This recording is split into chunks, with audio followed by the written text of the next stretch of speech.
What's up YouTube? I'm back. I have a different video for you today. As I said in my last video, it is going to be my birthday actually tomorrow, Monday. And what I wanted to do was make a macro-friendlier version of a Reese's peanut butter cake that I saw in the store. That cake was about 700 calories for a sixth of it. The recipe that I created here is about 320, I believe, calories for a sixth of it. The macros are 6 fat, 50 carb, and 26 protein. So it's still a little bit high in carb, but it has that extra protein in there and way less fat than that other cake. So this cake is going to be what I'm calling a chocolate Fluffer-Nutter.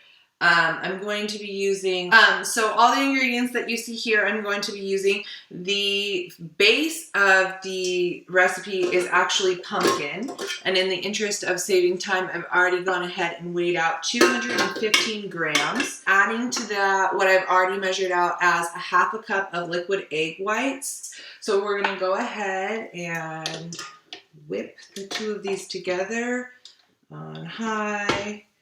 Very briefly. All right.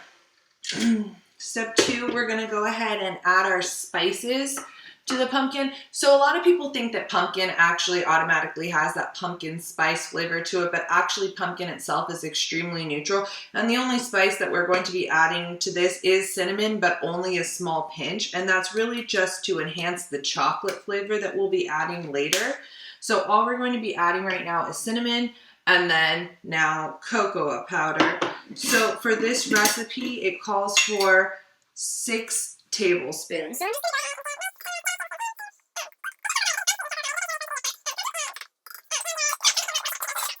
Give this a quick whisk. Already pre-measured out here, 6 grams of organic coconut oil, and then 1 ounce of sugar-free dark chocolate melty wafers that I just found in the bulk food section of my local grocery store. So I'm going to go ahead and pop these in the microwave for about 20 seconds, give it a stir, 20 more. So this is pretty much perfect. You can see when you give it a swirl, the chocolate discs are starting to liquefy into the oil. So that's perfect. So this ingredient, 1 ounce of chocolate really isn't a lot of chocolate, but what you're doing with this chocolate oil mixture is really just ensuring the moisture content in the cake. A lot of times when you make a protein recipe, it just ends up tasting so dry. So we're gonna go ahead and add all of this.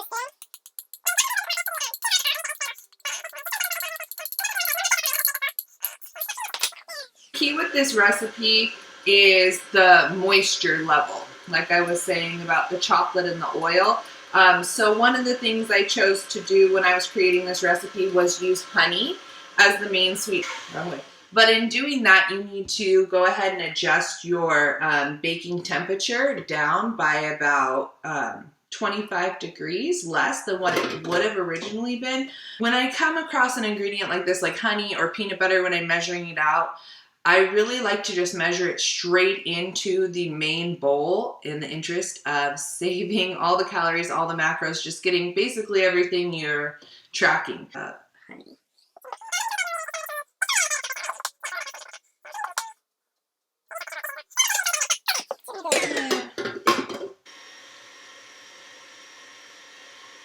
I'm just adding 1 teaspoon of vanilla. We're going to be adding 4 scoops of our protein. We're going to be adding 1.5 tablespoons of our of our almond flour, and then we're going to be adding 1/2 teaspoon of our baking soda. So let's go ahead and start with the baking soda. So just 1/2 teaspoon, 1 tablespoon and 1/2 of almond flour. You could also use coconut flour. You could also use whole wheat flour, white flour. You could actually use like instant pancake mix for this too. Really just depends on the macros that you're going for. Something like almond flour is going to have less carbs and more fat and protein in it since it is coming from almonds. And then our last ingredient, but honestly our most important ingredient because it's really what's giving a lot of the nutritional value, is your protein. So I will be using today chocolate ProRev from Rev Labs. I love the flavor, but besides that, one of the main reasons that I like this particular protein is it's a whey protein, but they do spike it with BCAAs. So it's just another source to ensure that you're getting all of the necessary amino acids for full muscle recovery and everything like that. So, and like I said, it just tastes really good. So this recipe is going to take 4 scoops of protein.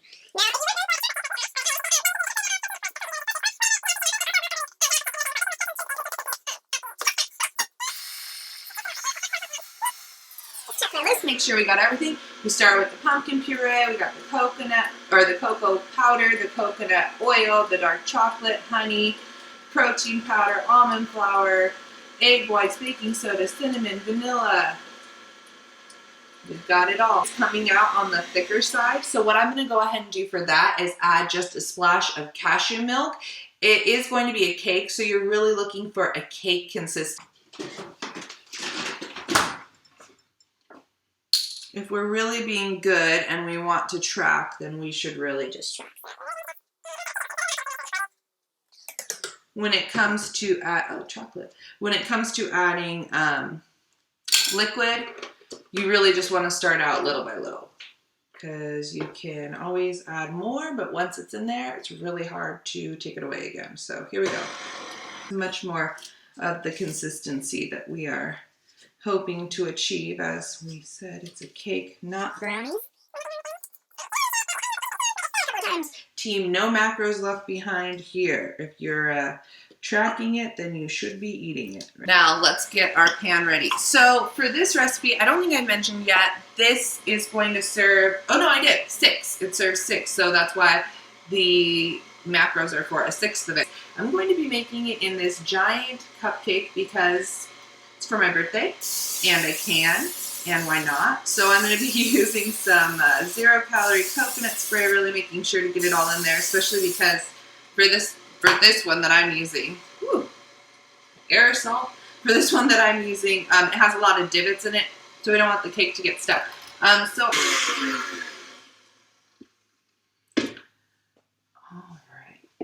so when I was a kid, now that I'm turning 31, I guess I can say I'm officially not a kid. Can I? Can I say that?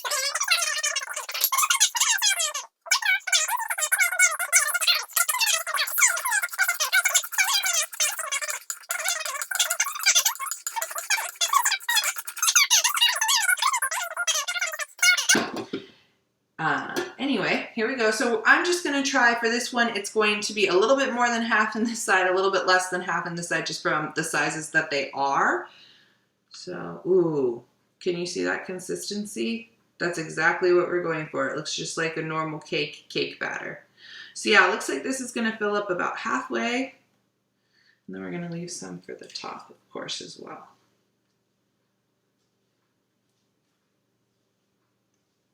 My kids love to bake with me as well, but I never let them do any of the complicated stuff. They're not really up to that age yet, so it'll be interesting to see their technique as they get older and they continue to help me bake. So anyway, all right, did a pretty good job of scraping that bowl. There's a few little, but nothing major, nothing to cry about. And I will be getting the spatula stuff too. See, if I were a kid, or really 2 years ago, this would have been the point where I was licking the spatula, licking the bowl, you know, just whatever, putting it all in. But at this point, I want to be accurate with my macros. That's the whole point in baking my own cake. And more than that, it's almost the anticipation of the cake itself. You know, I won't be eating this right now today because tomorrow is my birthday. So I'm making it now so I can enjoy tomorrow and come home and have a nice cake. So I'll be looking forward to it all day today and all day tomorrow. So I've got those filled. I'm going to pop them in my oven, 350 degrees for about 40 minutes or so, basically until my toothpick will come out clean, just like any other recipe. So I got the cake out of the oven. I let it cool in the pan. Dump it out. I just have a non-stick. Let's not let it roll away. A non-stick like pad, silicone pad here. So this is the bottom half of the cupcake, and then we have our little top. It's a chocolate Fluffer-Nutter. Fluffer-Nutter means peanut butter and marshmallow cream. So you have a marshmallow cream here, and instead of peanut butter, we're going to be subbing in with PB-Fit. So I have here 12 tablespoons or 72 grams or 6 servings of the peanut butter. So we're going to go ahead and add some water to that. And then you are going to want it to come out to a little bit of a thicker consistency. So I would start with a little bit less water, more just kind of like the same thing we were talking about with the cake. It's a lot easier to add more liquid than it is to take it out once it's in there. Something slightly thicker or right in there with a traditional peanut butter. And the reason we want it to be thicker is so that it doesn't just absorb into the cake.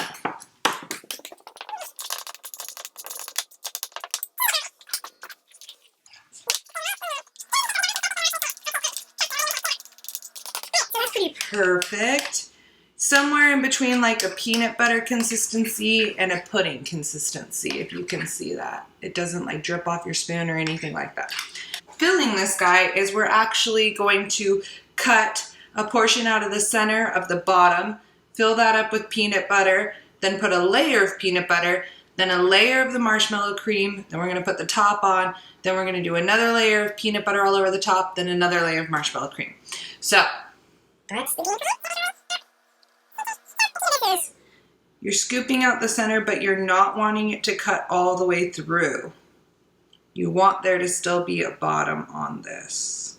So like a nice pocket. Better believe I'm keeping that.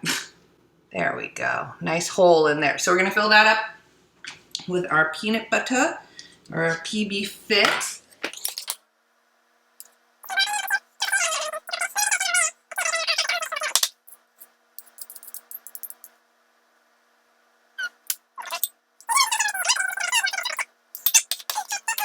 We're going to be using 15 tablespoons of marshmallow cream. That's about 90 grams. So the easiest way for me to do that is going to be with a food scale. Food scale here. I'm going to go ahead and put that on there. Tear it out to 0, and then I'm just going to take marshmallow cream, and when it gets to be -90 on my scale, I know I've used enough. So again, we're going to be portioning it out, and I want more for the top of mine than I do for the center. So here we go.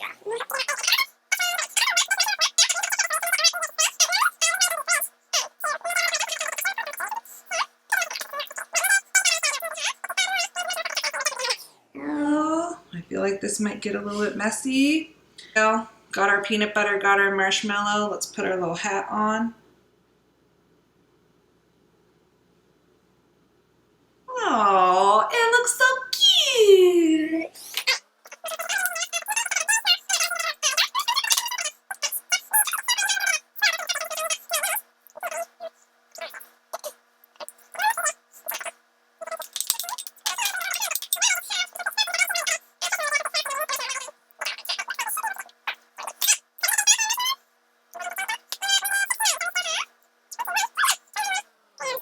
But this is getting crazy. You know what I think would really help this actually? I think would really help this cake, now that I've been starting to frost it, would be some dowels in it. So I'm just going to take what I have on hand, which is coffee stirrers, and put them right in. Kitchen scissors. See, I should have done this before I started frosting. I just honestly, didn't realize how slidey the marshmallow cream would be. So,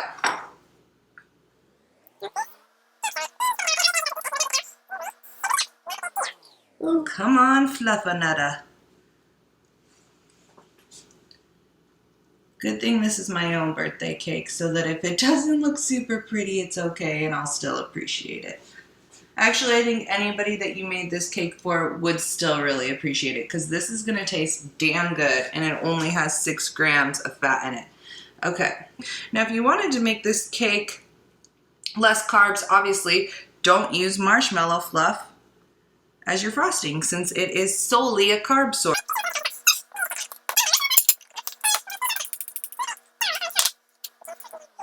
The center.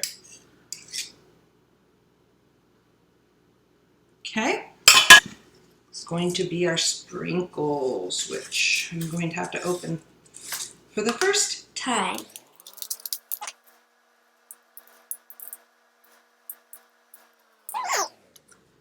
I'd have to say I'm pretty happy with that, but the last touch is going to be candles.